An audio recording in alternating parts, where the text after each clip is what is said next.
Donc là, ça commence à vraiment se corser. Donc tu vois, tu as cette équation. Il va falloir encore la résoudre.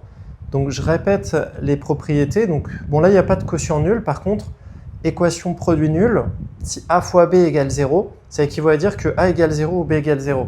C'est ça qu'on va utiliser parce que si jamais tu développes tout ça, tu auras un polynôme du second degré. Donc ça veut dire du x carré, du x et des nombres. Et c'est pas ce qu'on veut ici. Donc là, comment on peut faire en gros pour essayer d'avoir une équation produit nul? Parce que le problème, c'est que tu vois là, tout est un peu en vrac. Une addition, une addition, une addition.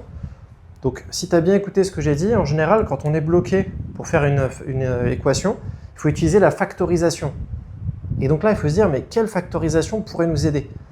Parce que ici, moi, je vois du x-3, là, je vois du x-3, donc ça me fait penser, je me dis, bah tiens, ça pourrait être pas mal d'utiliser un facteur commun. Mais le problème, c'est qu'au milieu, il faut aussi avoir le x-3 et on l'a pas. Alors, on l'a pas? Peut-être qu'on l'a en fait.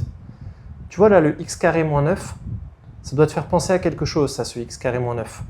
Donc les identités remarquables, donc c'est le deuxième type de factorisation. On peut factoriser par x-3 là et là. Et là, on a x carré moins 9. Il faut que tu penses que c'est a carré moins b carré. Donc tu vois là, tu as a carré moins b carré, c'est a plus b facteur de a moins b.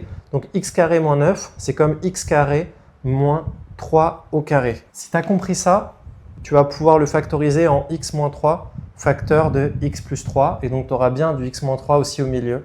Et donc là, ça va le faire. Donc c'est ce qu'on va faire maintenant. Donc on va résoudre ça. X moins 3, bon je mets une parenthèse mais ça sert à rien, plus 2 facteurs de x carré moins 3 au carré, plus x moins 3 facteur de... Donc là, on a toute notre expression. Donc j'ai pris une étape de plus, mais là on aurait pu aller plus vite. Et donc là on continue. Donc x moins 3 plus 2 facteurs de x moins 3 facteur de x plus 3. Donc là ça commence à ressembler à quelque chose. On a x moins 3 là, x moins 3 là, x moins 3 là. Donc ça, c'est notre facteur commun. Donc tous les blocs, on va pouvoir les mettre x-3 en facteur pour chacun.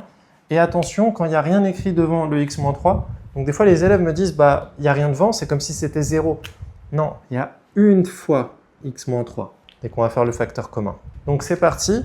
Donc toi, ce que tu vas devoir mettre, c'est x-3 en facteur. Et tu vas devoir mettre une grande parenthèse et empiler tout le reste derrière. Donc là, il y a un 1 à empiler, un plus 2 facteur de x plus 3 et un 2x plus 6. Donc c'est ça qu'on va mettre dans la grande parenthèse. Donc c'est parti. Donc x-3, c'est ce que j'ai mis en facteur devant. Et ensuite, là, on va mettre tous les trucs verts dans la deuxième parenthèse. Donc là, on commence à être pas mal parce que si tu remarques, tu as le x-3 en facteur et là, tu as une deuxième parenthèse. Dès que tu l'auras rangé, tu te retrouveras bien sur une équation produit nul. Donc c'est exactement ce qu'on veut. Donc là, franchement, c'est parti de manière un peu compliquée, mais là, on est en train de retomber sur nos pattes et après, ça va être facile. Donc j'ai obtenu ça, donc en développant tout, 4x plus 13 dans les grandes parenthèses.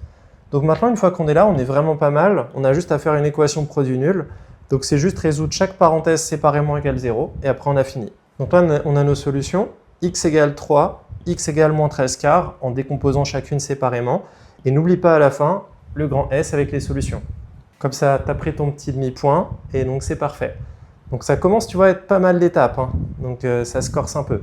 Mais bon, si tu t'accroches, tu vois, c'est chaque petit bout est logique et s'enchaîne. Donc il ne faut pas hésiter à en faire d'autres à chaque fois qui ressemblent. Tu vois, si tu as un étage où tu es un peu coincé, crée-toi d'autres équations un peu similaires et essaie de voir si tu arrives à aller au bout et à bien faire toutes les étapes.